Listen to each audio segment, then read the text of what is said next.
Hello सांग मैंने आज भिडियोटी से ही जो मैंने कहते मत मोमोर सेप दिए बिना चकड़ा बिना स्टीम रे आज आम एक सहज उपाय मोमो प्रस्तुत करें। तो कड़े ये मुझे तेल नहीं कटा पियाज रसुण अदा को भाजी नापर बंधाकोबी कैप्सिकम गाजर को देकी भल भाव भाजी नहीं से लुण मैजिक मसला किसी paneer soya sauce tomato ketchup आ कि गोलमरीचर गुंड दे भल भाव मिसाई देखते स्टफिंगटा आमर ए रेडी हो गला। स्टफिंग प्रस्तुत करने समय आपण मैंने जमा भी पनीर को स्किप करेंगे नहीं नहले आमर बल्स गुड़िक ठीक भाव में गढ़ी हेबनी।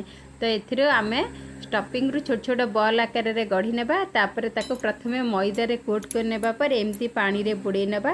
तो आउ थरे पुणी तार मैदा रे कोट करी आउ थरे एमती पानी रे बुड़े नेबा। एही प्रोसेस को आपण माने निहाती 3 थर करिवे।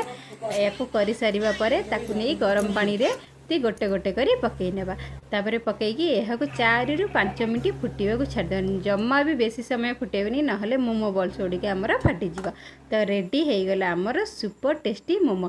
यार लेयर भी देखंतु केते सॉफ्ट होईची आउ केते पतला। तो आपण निहाती एमती थरे मोमो ट्राए करेंगे कमेंट मध्य जनइबे। रहिल बाय बाय।